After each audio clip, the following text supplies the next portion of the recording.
Hey everybody, Playtendoguy here, and I'm back with another video, and today I'm giving you a video game haul, all the titles that I've picked up over the past couple of months on PS5, one PS4 and one Switch title, which is a nice little limited edition release. There's quite a bit to get through, some really good sales, so without further ado, let's get into it. So welcome back everybody to the channel, hope you're all doing well and keeping safe, and thank you for joining me for another video. Today, as I said in the intro, I'm going to go through a video game haul of all the titles that I've picked up recently on sales and through various trade-ins. So there's quite a bit to get through, so without further ado, more than enough waffling, let's dive right into things. And first up, I'll talk about the Switch title that I picked up, and it's a Switch limited edition. I've heard of this game, I've seen it going around in game, but I didn't know there was an actual limited edition of it. Always looked quite interesting, but the price was never right, and this limited edition was shockingly 60 quid, which, no, not for me. But Amazon mispriced it and put it down to 15 quid, so I thought, you know what, I'll give it a go. And it's a game called Getsu Fumiden.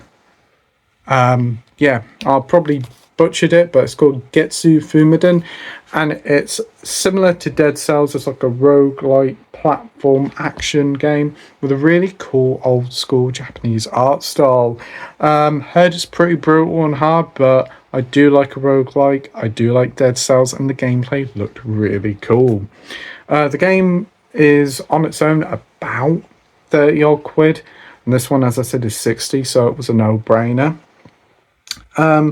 It is a remake of an original game from the 80s. Again, never heard of it, and it's a Konami game. But yeah, really nice special edition, coming quite a larger than life case for a Switch game. Switch case is probably only that big.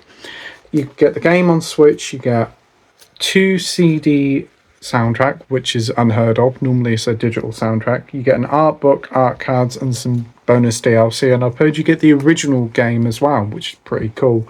So yeah, looking forward to diving in and giving this one a shot. Looks like it's going to be a fun, hard time. So that's Getsu Fumiden Undying Moon Collector's or Deluxe Edition. Next up is a game that I picked up from the game collection for only £1 because I used some game points that I had. And unfortunately, when it arrived, the case was cracked. Thankfully, I had a spare case, so I wasn't too fussed about it. And it's all right now because it's an intact case and the disc is fine. And it's Super Monkey Ball's Banana Blitz HD. This was originally a Wii game, Wii launch game. I never played it. Love a bit of Monkey Balls. Yeah. And these games are really fun and enjoyable. Never played this one, so really looking forward to playing it. Fun little gravity-defying games where you have to try and get the monkey in the hole whilst they're in the ball. Yeah, very fun, very difficult at times and frustrating, but also developed by the Yakuza Game Studio, which is pretty cool. There's a new one out on Switch, so very tempted to get that. Probably will wait until it goes on sale. And you also do get some stickers here of the monkeys as well. So yeah, this is normally about 5 or 6 quid off the game collection, but I got it with 4 quid with my game points. Also picked up something called Scarlet Nexus. Always been wanting to get this one. Wanted to get it for PS5, but unfortunately the PS5 version was way too expensive. This one was only £4 off Amazon, and you do get a PS5 upgrade. Essentially, I think, like a Souls-like, and yeah, I quite enjoy these Soul-like games that aren't Dark Souls. Had a lot of fun with one that they released a couple of years prior to this one. I cannot remember it now. Crimson Vein, something like that. Really enjoyed that one. And if it's like this, if this is like it, then I'll be really happy. So that's Scarlet Nexus. Next up is the PS5 games. Popped into Smythe's and they had a sale on, and they reduced this game. Always been looking at it. I've never heard of it before, but it looked quite quirky from the front cover. I went in there one day and it went down to a tenner. I thought, you know what, I'll give it a go. And that is Atari Mania, which is like a mini game collection similar to WarioWare, but with Atari games. Looks really fun and adorable, and could be a nice little change of pace. And it's nice to see Atari bringing out a new game for once, because Atari I pretty much thought was all but defunct. But yeah, great to see. And this is available also on Switch for a tenner from Smibes, so have a look in your local Smibes, you might be able to find it. Picked up this using the rest of my game rewards card points, because game rewards are finishing at the end of this month. You won't get points for the games that you earn, which is a bit of a cheek. I've heard they're going to stop selling games. I don't know what's going on with Game, but Game is an absolute mess. They are doing some decent sales at the moment, so it is good to pick up a couple of games here and there. But I used my remaining rewards points to get this for about 20 quid. Already have it on Switch, but I wanted it on PS5 because these series feel at home on PlayStation. Metal Gear Solid Master Collection Volume 1. The Switch port isn't too bad. Unfortunately, it runs at 30 FPS. 2 and 3 run at 60 FPS here, which is much better.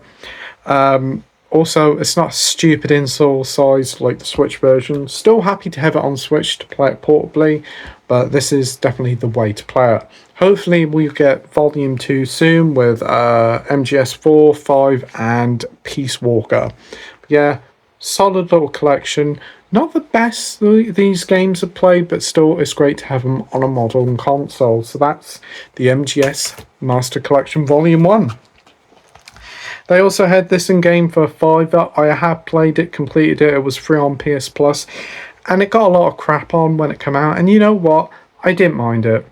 For a PS Plus game, I had a good time with it. It was about 6 hours long and wasn't really that scary, but it was still a fun time. Definitely way overhyped, but I had a good time with it, and that is the Callisto Protocol. This was only a £5 in game, and I thought it'd be nice to get a physical copy of this. I remember when this came out and this was like 70 quid. Sold like shit, but now for a £5 it's worth getting, and hopefully we do get a sequel, because I'd love to see this game improved on with a sequel.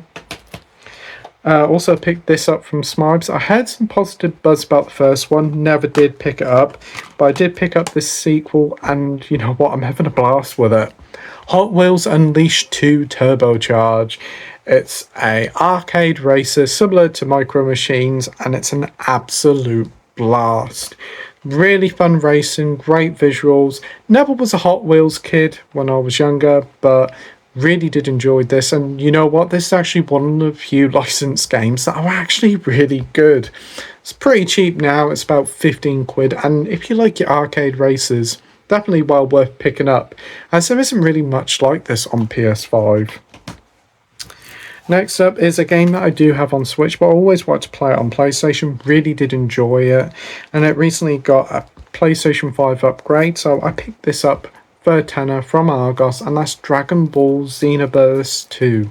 Haven't played the first Xenoverse, but I did play the second one on Switch and really did enjoy this. I've heard that there's save transfer from the Switch version to this. I don't know whether about that, but details are a bit sketchy. Do enjoy this game. Cannot wait for the new one coming out a little bit later, but my favourite one is Dragon Ball Fighters Z. It's such a great fighting game, and I've heard this one has had loads of updates, rebalanced the game, and for the PS5 upgrade it's quite a hefty, substantial new amount of content included. So that's Dragon Ball Xenoverse 2. Next up is a game that I also got from Game, and I've been wanting to get it for a while. I've heard middling things about it, but for the price, I thought I'd give it a shot. It's one of the first games that came out for the PS5, and it was a big exclusive at the time, but now it's come out for PS4. It's called Godfall. It's from Gearbox. It's an action, third-person, looter, slasher action game. Yeah, sounds like a mouthful, but I heard some decent things about it, just not £70 worth of good things about it. This was 8 quid, still sold, so yeah, pretty happy to pick it up and we'll give it a shot. It says here, ascend solo or in co-op in Godfall, the first next-gen looter slasher action RPG. 6 months later, they released it for PS4. Yeah, I never did sell very well, I assume, and I don't think we will get a sequel, but I do like giving these games a shot, as for a cheap price they actually turn out to be quite a nice little surprise. So that's Godfall. Next up is a game that I also picked up from Argos that went down in price a couple of days ago, and I had to reserve it and pick it up a couple of days ago. It was $15.99. Well, it was about 40 quid, but it went down to $15.99. But I did have a load of Nectar points, so it only turned out to be a fiver. And it's from Deck 13, who brought us the original Lords of the Fallen and the two Surge games, which are pretty underrated Souls games. And that's Atlas Fallen. I remember when this was announced in a lavish CGI trailer and nothing else of it. Kind of went under the radar, and I'm pretty certain it went under the radar when it came out because I never heard it came out. I was still waiting for it. So when I noticed it for $15.99 from Argos, I decided to take the plunge and see what it's like.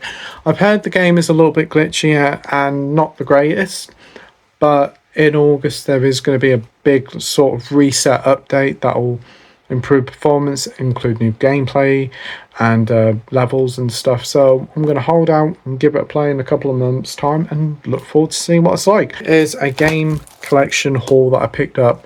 I had some money off with points and also 10% off. So I've got 3 titles here. Should have been about 40 quid, got them for 20, so it's not too bad. So what I got was Terminator Resistance from the developers of the brilliant RoboCop game. I absolutely adored that RoboCop game. I think it's probably one of the best games of the past couple of years. Such a fun game, really good recreation and very faithful to the films. So I heard some pretty positive things about this, so I wanted to get the PS5 version of it. Halfway through it, and yeah, it's pretty good. It's not as good as RoboCop, but it's still a fun time with some interesting takes on the Terminator series. And considering the Terminator films haven't been good since Terminator 2, yeah, this is a good alternative to make up for the pretty lackluster films. Gameplay here is pretty solid. It's a solid shooter. Graphically, it looks fine. And the story is rather interesting. It's not supposed to be a very long film. It's only about... long game, should I say. It's only about 10 hours long, but I'm liking what's happening here, and I think you do get some DLC story bits as well. So that's Terminator Resistance on PS5. I remember there was a really nice limited edition with a steelbook and an art book, but unfortunately that's long out of print. But very happy with this, and yeah, if you're a fan of RoboCop, highly worth picking this one up as well, as it's a similar sort of gameplay type of like open areas where you explore different parts just in the Terminator universe. Next up, I picked up Tales of Arise. I do like the Tales series, and this one came out a couple of years ago and I heard some really good positive buzz about it. And this went down to something stupid like a tenner, and I've heard it's quite a fun or action RPG. Always loved the Tales series. I remember playing, should I say, not watching, Tales of the Abyss, which is one of the finest like action RPGs out there. And yeah, looking forward to giving this one a shot. So this is Tales of Arise. And the final game I picked up is a Resident Evil original style horror game that is getting a sequel that I've heard. And I've heard this is a really good underrated indie gem, and that is Tormented Souls. Plays very much like the original Resident Evil games, top-down third-person, top-down horror games, fixed camera angles, loads of creepy scares. So yeah, really looking forward to giving this one a shot. It's only about 5 to 6 hours, but looking forward to playing it. So that is Tormented Souls. So yeah, that's everything that I've picked up recently. So to go through quickly, we have Tormented Souls, Tales of Arise, Terminator Resistance, Atlas Fallen, Godfall, Xenoverse 2, Hot Wheels Unleashed 2, Callisto Protocol, Metal Gear Solid Volume 1 Master Collection, Atari Mania, Scarlet Nexus, Super Monkey Ball Banana Blitz HD, and Getsu Fujin Getsu Fumaden Undying Moon Deluxe Limited Edition. So yeah, thank you ever so much for tuning in and watching my video. What do you think of the pickups I've had? Have you played any of these games? Interested in any of these games? And what are you playing at the moment? Tell me all in the comment section down below and I'll get back to you, I promise. So thank you ever so much for taking the time and watch my video. Really do appreciate it. You stay safe, take care, and I'll see you all on the next video. Bye!